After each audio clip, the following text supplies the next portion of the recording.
Ég segi þennan fund settan á vegum Attack hér á Arnarhóli. Það hefur verið mikið að gerast í Aþenu í dag. Mikil átök á þessum fyrri verkfallsdegi í þessu verkfalli. En eins og menn vita þá hafa Grikkir brugðist mun harðar við kreppuráðstöfunum heldur en við höfum gert hérna á Íslandi og ekki látið ganga yfir sig á skítugum skónum og boða nú enn á ný til verkfalla. Þessi fundur haldinn hér af Attack til þess að sýna Grikkjum stuðning í þeirra baráttu og undirstrika að þeirra barátta okkar barátta. Við eigum að mörgu leyti við það sama djöful að draga, það sem að Alþjóðagjaldeyrissjóðurinn og alþjóðafjármálakerfið Það eru tveir ræðumenn á þessum fundi, það Guðfríður Lilja Grétarsdóttir, alþingismaður og Sólveig Anna Jónsdóttir, formaður Attack. Halló.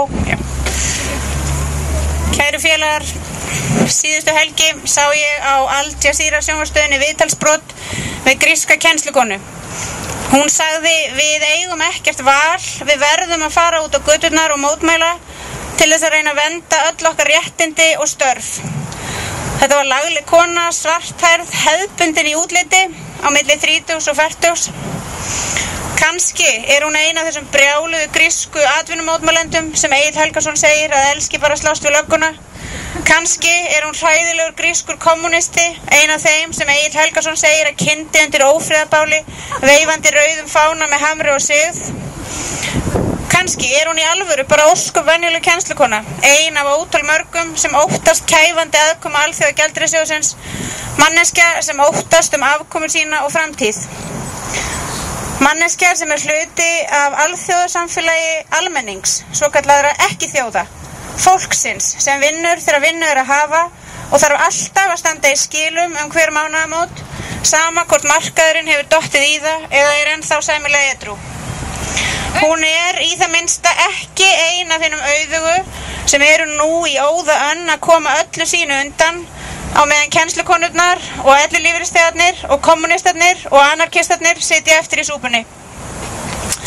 Kæru félagar, við heyrum sagt að ástæðuna fyrir vandræðum Grikkja sé að finna í þjóðarkarakternum. Grikkir víst sjúklega neikvæðir skattsvikarar sem nenna ekki að vinna og vilja fá allt fyrir ekkert. Alveg eins og að á Íslandi að finna óvenju mikið af siðblendingum og fólki sem hefur pervertískan áhuga á nýjum sjónvarpum. Sem sagt, við bara svo léleg. Við annars flokks Evrópubúar, ekki eins og dygðum prýtir Þjóðverjar eða glæstir englendingar sem finna nú upp þriðju leiðina í annað sinn. En hvaða lestir hjá Letta og Úkraínubúa og hvað með Portúgal, Spán og Írland? Hvaða syndir hefur leiðindapakkið þar dríkt? Kæru félagar, getur ekki verið að alþjóðasamfélagið hafi ákveðið að gera alþjóða almenning að blóraböggli fyrir glæpsamlegar syndir þeirra sem iðkast það sem við öll vitum að ekki má, að éta frá öðrum og geyma sitt. Jafnvel þó að aðkoma Evrópusambandsins og Alþjóðagjaldeyrissjóðsins geti tímabundið haldið grísku krísunni í skefjum, þá munu fjármálamarkaðarnir halda áfram að þrýsta á Evrópulöndin í þeirri von að græða á óförunum. Og þá hljótum við að sjá að vandamálið ekki bundið við mistök einnar þjóðar, heldur vandamáli kerfi sjálft. Með alþjóðavæðingu nýfrjálshyggjunnar stöðugt verið að rífa niður. Áunnin réttindi verkafólks hverfa, lýðræðið haft á spotti, kjörnir fulltrúar segjast valdalausir, þar sé ekkert annað í boði en að hlýða.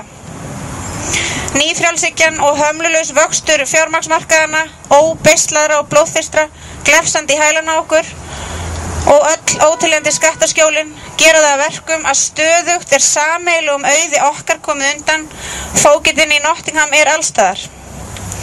Jafnvel Jafnvel svokölluð fyrsta hreina vinstri stjórn Íslands tilbúin að afsala sjálfsákvörðunarrétti þjóðarinnar í hendurnar á stofnun sem allir vita hefur alltaf hagsmuni auðvaldsins framar hagsmuni fólksins. Hvað getum við gert? Við sem virðumst smá og valdalaus í samanburði við ógnvænlegan yfirgang hinna ríku og fámenna en mjög svo góðmenna samkoma, gaman að sjá okkur hér og munum að allar byltingar hefjast bara þegar 2 koma saman og svo 3 og 4 og 5. En þetta allt ykkur að kenna, já þetta ykkur að kenna, þið aumu Grikkir, grísku launþegar heimsins, þetta ykkar hrun, þetta ykkar krappa og þið skulu borga afleiðingarnar, þið launþegar.